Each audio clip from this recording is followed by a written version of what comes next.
For today's video guys is magluluto tayo ng palitaw na glutinous guys. Ayan, imekos-mekos muna insan. Tapos nagsarang na tayo ng tubig. Ayan, syempre mabilis kaya kumulo na at nilagay na natin ang ating palitaw. O ayan guys, tingnan nyo.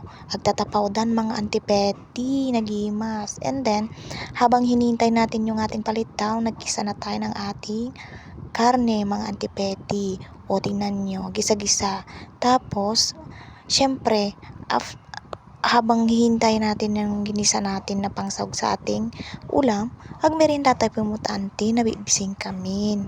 O ayan, ang ating isasagpao doon sa karne guys. O diba, sa sarap, green lahat. O may sitaw, may okra, may kabatiti, at may fresh na naglilinis ng mga gulay natin mga anti. Charot, joke lang ka di. Baka mamati ajay, charot. At syempre, pinag-iinawon mga antipeti. O ayan, pak. Duwa kami naginaw kinatoy. Makulit niya kaduwak. Ngem, napipintas kami. Charot! Namumati kayo Tas, ada sumali nga may isa nga napintas mo lang. Ayan. Ngem na kami mo tinulungan. Napan lang naginom-inom ti arsidya. Nagrawot pa nga mga. Joke lang. Nagrarawat tayo nga mangan kunak iso nga naglulumag tayon mga antipeti. Sayang ang ating diet kasi masasarap ang luto. Diyos ko, hindi mapigil ang kumain. Kaya ayan, nagtataba gid BHW, charot. May salaang mati madinalukmag. Aji kumari nga napintas. Amo pa yan na sobra na nag-diet. Kasi nakumamo, charot.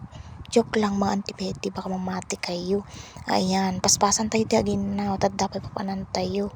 Pantayo agbiyabas mga ante. Kasla tayo ubing. Diyos ko, tingnan nyo naman. Nag-aagawan pa ng mga bayabas. Sinong nakaranas dito guys? Mga 90s to. Kung ikaw nagsiselfon, di mo to naranasan mga antipeti. Pero kami, naranasan namin yan. Sobrang saya talaga pag bumalik ka sa pagkabata. Ayan. Syempre, napan kami ata, jirantami, ti papanami. Babayan mga anti, agawid kami. Syempre, nalpas aji, inubramin, isang agawid kami. Babayan nakatado nga bit-bit mi, diba? Bye-bye. Thank you.